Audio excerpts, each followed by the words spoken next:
ओम नमस्ते जी।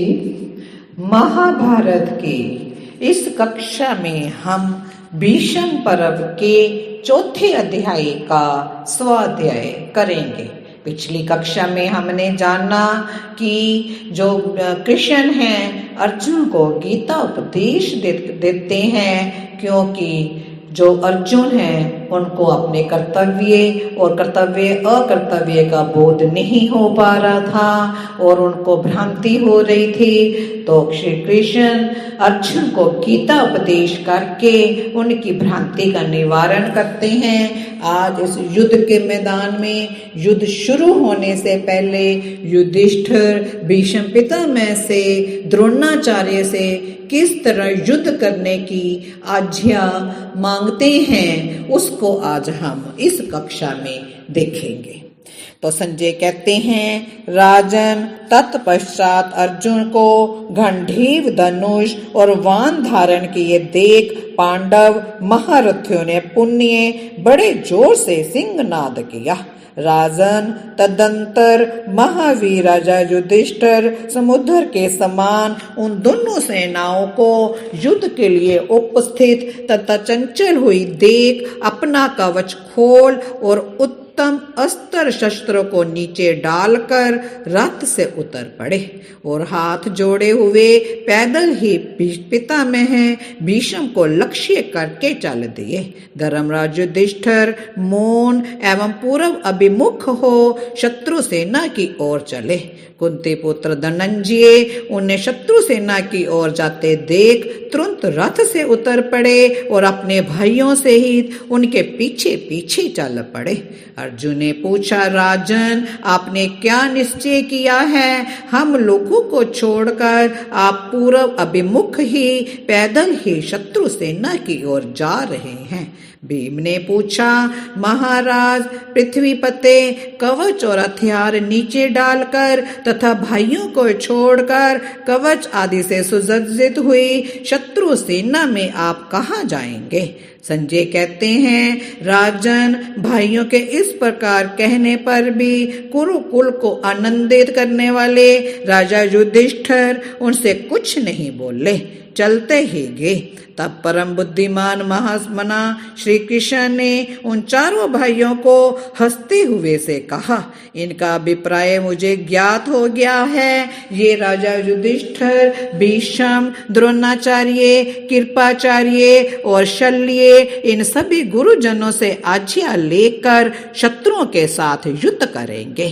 जो शास्त्र की आज्ञा के अनुसार माननीय महानुभावों से आज्ञा लेकर युद्ध करता है उसके युद्ध में अवश्य विजय होती है, ऐसा मेरा विश्वास है।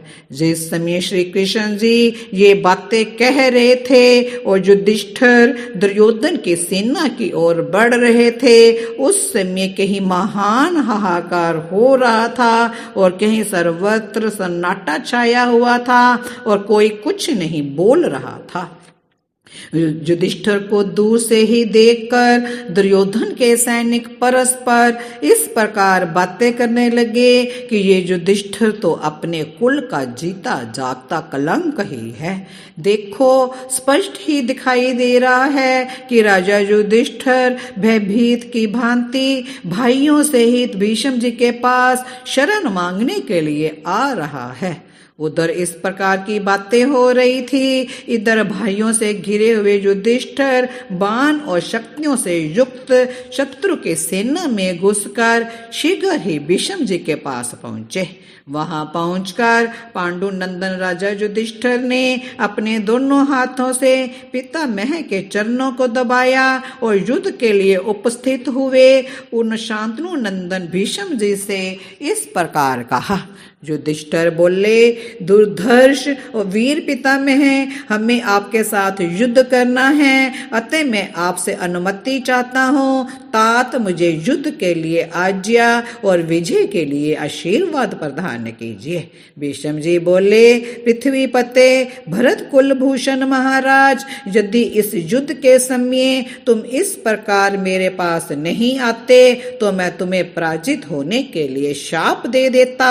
पांडु नंदन पुत्र पुत्र, मैं प्रसन्न हूँ तथा तुम्हें आज्ञा देता हूँ, तुम युद्ध करो और विजय पाओ। इसके सिवा और भी जो तुम्हारी अभिलाषा हो वह भी इस युद्ध भूमि में प्राप्त करो। हे पार्थ, तुम वर मांगो, तुम मुझसे क्या चाहते हो? महाराज, ऐसी स्थिति में तुम्हारी पराजय नहीं होगी। महाराज, पुरुष अर्थ का दास है, परंतु अर्थ किसी का दास नहीं है। ये सच्ची बात है। मैं कौरवों के द्वारा अर्थ से बंधा हुआ हूँ।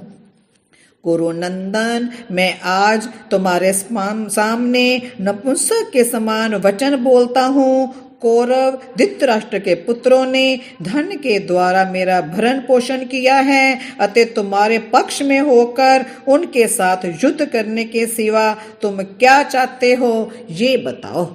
ऐसे भीष्म पिता में युधिष्ठिर को कह रहे हैं। युधिष्ठिर ने कहा, महाबाहो, आप सदा मेरा हित चाहते हुए मुझे उचित परामर्श दें और दुर्योधन के लिए युद्ध करें। मैं सदा के लिए यही वर चाहता हूँ। भीष्म बोले, राजन कुरुनंदन, मैं तुम्हारी क्या सहायता करूं? युद्ध तो मैं इच्छा अनुसार तुम्हारे शत्रु की ओर से ही करूंगा, अतः बताओ तुम क्या कहना चाहते हो? युधिष्ठिर बोले, पितामह, आप अजेय हैं, फिर मैं आपको युद्ध में कैसे जीत सकूंगा? यदि आप मेरा कल्याण देखते और सोचते हो तो मेरे हित का परामर्श दीजिए। भीष्म बोले, कुंती नंदन, मैं ऐसे किसी वीर को नहीं देखता जो युद्ध भूमि में युद्ध करते समय मुझे पराजित कर सके, चाहे वह साक्षात इंद्र ही क्यों ना हो। युधिष्ठिर ने कहा, पितामह, आपको नमस्कार है, आप अजेय हैं, अतः मैं आपसे पूछता हूँ, आप संग्राम में शत्रुओं द्वारा मारे जाने का उपाय बताइए।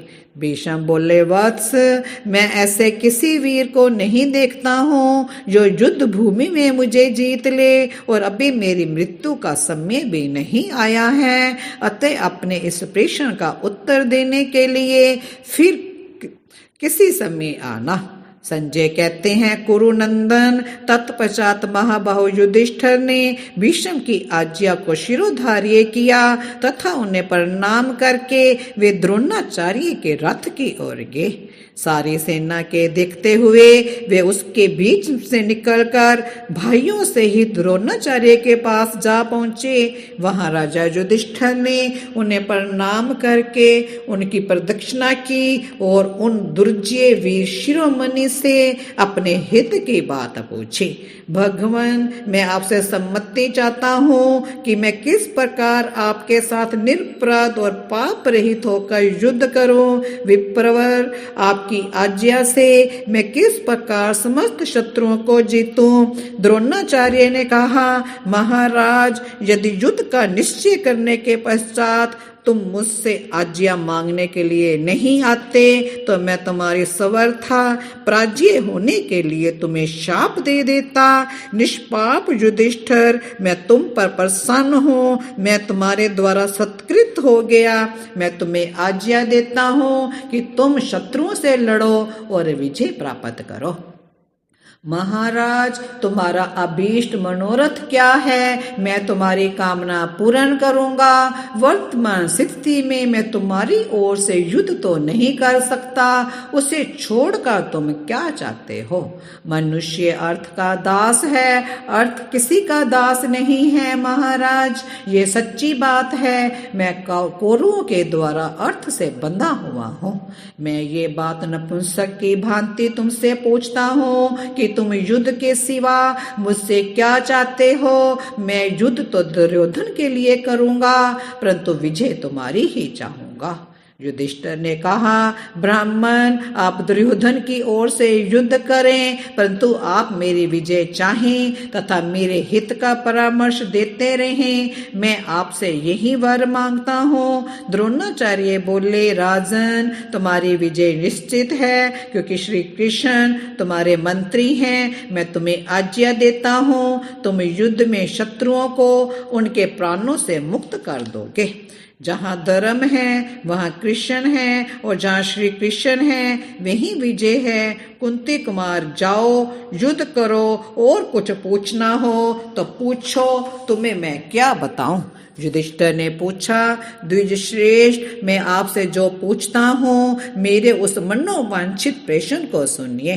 आप अजय हैं, फिर आपको मैं युद्ध में कैसे जीत सकूंगा। महाबाहो आचार्य, आप अजय हैं, अतः आपने वध का उपाय मुझे बताइए। आपको नमस्कार है, मैं आपके चरणों में प्रणाम करके ये प्रश्न पूछ रहा हूँ। द्रोणाचार्य बोले, तात, जब मैं रथ पर बैठकर क्रुद्ध हो वानों की वर्षा करते हुए युद्ध में संलग्न रहूं, उस समय जो मुझे मार सके ऐसे किसी शत्रु को मैं नहीं देखता हूँ। राजन, जब मैं हथियार डालकर तथा अचेत सा होकर आमरण अनशन के लिए बैठ जाऊं, उस दशा को छोड़कर और किसी समय मुझे कोई नहीं मार सकता, उसी दशा में कोई श्रेष्ठ योद्धा मुझे युद्ध में मार सकता है। मैं तुमसे ये सच्ची बात कह रहा हूँ। यदि मैं किसी विश्वसनीय पुरुष से युद्ध भूमि में कोई अत्यंत अप्रिय समाचार सुन लूं तो हथियार नीचे डाल दूंगा। ये भी सच्ची बात कह रहा हूँ। संजय कहते हैं, महाराज, परम बुद्धिमान द्रोणाचार्य की ये बात सुनकर उनका आदर सम्मान करके राजा युधिष्ठिर कृपाचार्य के पास गए। उन्हें नमस्कार करके तथा उनकी प्रदक्षिणा करने के पश्चात वक्ताओं में श्रेष्ठ राजा युधिष्ठिर ने दुर्धर्ष वीर कृपाचार्य से कहा, निष्पाप गुरुदेव, मैं निष्पाप रहकर आपके साथ युद्ध कर सकूं, इसके लिए आपकी आज्ञा चाहता हूँ। आपका आदेश पाकर मैं समस्त शत्रुओं को युद्ध में जीत सकता हूँ। कृपाचार्य बोले, डरेश्वर, तुम्हारे इस आगमन से मुझे अति हर्ष हुआ है, अतः मैं प्रातः उठकर सदा तुम्हारी विजय के लिए शुभ कामना करूंगा और तुमसे मैं यह सच्ची बात कहता हूँ। संजय कहते हैं, जो धृतराष्ट्र को युद्ध का वृतांत सुना रहे हैं, कहते हैं, हे महाराज प्रजेश्वर, कृपाचार्य की बात सुनकर राजा युधिष्ठिर उनकी अनुमति ले उधर गए जहाँ मद्रराज शल्य थे। दुर्जय वीर शल्य को प्रणाम करके तथा उनकी परिक्रमा करने के पश्चात राजा युधिष्ठिर ने उनसे अपने कल्याण की बात कही। दुर्धर्ष वीर, मैं पाप रहित और निरपराध रहकर आपके साथ युद्ध कर सकूं, इसके लिए मैं आपकी अनुमति चाहता हूँ। राजन, आज्ञा पाकर मैं समस्त शत्रुओं को युद्ध में परास्त कर सकता हूँ। शल्य बोले, मैं अति संतुष्ट हूँ, तुमने मेरा बहुत आदर किया है, तुम्हारी जो अभिलाषा है वह पूर्ण हो। मैं तुम्हें आज्ञा देता हूँ, तुम युद्ध करो और विजयी बनो। हे वीर, तुम कुछ और बताओ, किसी प्रकार तुम्हारा मनोरथ सिद्ध होगा। मैं तुम्हें क्या दूं महाराज, इस परिस्थिति में तुम्हारी ओर से युद्ध करने के सिवा तुम मुझसे क्या चाहते हो। युधिष्ठिर ने कहा, मामा शल्य, युद्ध के लिए उद्योग के दिनों में आपने जो वर मुझे दिया था वही वर आज भी मेरे लिए आवश्यक है। जब सूत पुत्र कर्ण का अर्जुन के साथ युद्ध हो, उस समय आपको उसका उत्साह भंग करना चाहिए। शल्य बोले, कुंती कुमार, तुम्हारा ये अभीष्ट मनोरथ अवश्य पूर्ण होगा। जाओ, निश्चिंत होकर युद्ध करो, मैं तुम्हारे वचन के पालन करने की प्रतीक्षा करता हूँ। संजय कहते हैं, राजन, इस प्रकार अपने मामा महाराज मद्रराज शल्य की अनुमति लेकर भाइयों से घिरे हुए कुंती पुत्र युधिष्ठिर उस विशाल सेना से बाहर निकल गए। इधर श्री कृष्ण उस युद्ध में राधा नंदन के पास गए। वहां जाकर गदाग्रज ने पांडवों के हित के लिए उससे इस प्रकार कहा, कर्ण, मैंने सुना है कि तुम भीष्म से द्वेष होने के कारण युद्ध नहीं करोगे। राधा नंदन, ऐसी परिस्थिति में जब तक भीष्म नहीं मारे जाते तब तक हम लोगों का पक्ष ग्रहण कर लो। राधे, भीष्म जी की मृत्यु के पश्चात यदि तुम ठीक समझो तो युद्ध में पुण्य दुर्योधन की सहायता के लिए चले जाना। कर्ण बोला, केशव, मैं दुर्योधन का हितैषी हूँ, उसके लिए अपने प्राणों को न्यौछावर किए बैठा हूँ, अतः मैं उसका अप्रिय कदापि नहीं करूँगा। संजय कहते हैं, हे भारत, कर्ण की ये बात सुनकर श्री कृष्ण लौट आए तथा युधिष्ठिर आदि पांडवों से जा मिले। तब ज्येष्ठ पांडव युधिष्ठिर ने सेना के बीच में खड़े होकर पुकारा कि जो कोई वीर सहायता के लिए हमारे पक्ष में आना स्वीकार करे, मैं भी उसे स्वीकार करूंगा। उसी समय आपके पुत्र जुजुत्सु ने पांडवों की ओर देखकर प्रसन्नचित्त हो धर्मराज कुंती पुत्र युधिष्ठिर से इस प्रकार कहा, महाराज, निष्पाप नरेश, यदि आप मुझे स्वीकार कर लो तो मैं आप लोगों के लिए युद्ध में धृतराष्ट्र के पुत्रों से युद्ध करूंगा। युधिष्ठिर बोले, युयुत्सो, आओ आओ, हम सब लोग मिलकर तुम्हारे इन मूर्ख भाइयों से युद्ध करेंगे। ये बात हम और श्री कृष्ण सभी कह रहे हैं। महाबाहो, मैं तुम्हें स्वीकार करता हूँ, तुम मेरे लिए युद्ध करो। महातेजस्वी राजकुमार, हम तुम्हें अपनाते हैं, तुम भी हमें स्वीकार करो। संजय कहते हैं, राजन, तब युयुत्सु आपके सभी पुत्रों को परित्याग कर डंका पीटता हुआ पांडवों की सेना में चला गया। तत्पश्चात राजा युधिष्ठिर ने भाइयों सहित अत्यंत प्रसन्न हो स्वर्ण निर्मित चमकीला कवच धारण किया। तदंतर वे सभी श्रेष्ठ पुरुष अपने अपने रथों पर आरूढ़ हुए और उन्होंने पुण्य शत्रुओं के विरुद्ध पहले की भांति ही अपनी सेना की व्यूह रचना की।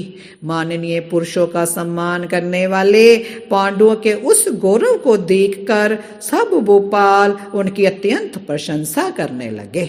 सब नरेश महात्मा पांडवों ने सौहार्द, कृपा भाव, समयोचित कर्तव्य के पालन तथा कुटुंबियों के प्रति परम दया भाव की चर्चा करने लगे। यशस्वी पांडवों के लिए सब ओर से उनकी स्तुति प्रशंसा से भरी हुई अत्युत्तम, बहुत सुंदर आदि बातें निकलती थी। उन्हें ऐसे पवित्र वाणी सुनने को मिलती थी जो उनके मन और हृदय को हर्ष को बढ़ाने वाली थी। वहां जिन जिन मलेच्छों और आर्यों ने पांडवों का ये वर्ताव देखा और सुना, वे सब गदगद कंठ होकर रोने लगे। आज इस अध्याय में इतना ही हमने देखा कि किस तरह युधिष्ठिर अपने भाइयों के साथ भीष्म पितामह, द्रोणाचार्य, कृपाचार्य और शल्य से को अभिवादन करने जाते हैं, उनका आदर सत्कार करते हैं, युद्ध की अनुमति मांगते हैं और ये भी कहते हैं कि हम आपको कैसे पराजय करें, कैसे मारें, वो भी बताते हैं। और युधिष्ठिर ये घोषणा करते हैं कि कौरवों की सेना से जो कोई भी हमारे पक्ष में आना चाहता है तो आ जाए, हम उसको स्वीकार करेंगे। तो धृतराष्ट्र का पुत्र युयुत्सु तो वो कहता है कि मैं आपके पक्ष में आना चाहता हूँ। तो युधिष्ठिर कहते हैं कि आप आओ, हम आपको स्वीकार करते हैं। इस तरह युयुत्सु अपने कौरव सेना को छोड़कर पांडव पक्ष में आ जाता है। तो इस सब व्यवहार को देखकर वहां पर जो भी सब मल्लेच्छ थे, आर्य थे, तो उसको देखकर उनका गदगद हो उठते हैं और रोने भी लगते हैं। तो आज हम अगली कक्षा में युद्ध का प्रथम दिन देखेंगे कि कैसा युद्ध होता है, युद्ध में क्या होता है, पांडव और कौरव कैसे युद्ध करते हैं, कौन कौन मारा जाता है, इसको भी देखेंगे। तो वीडियो को लाइक करें, शेयर करें, सब्सक्राइब करें। आज इतना ही। ओम शांति शांति शांति।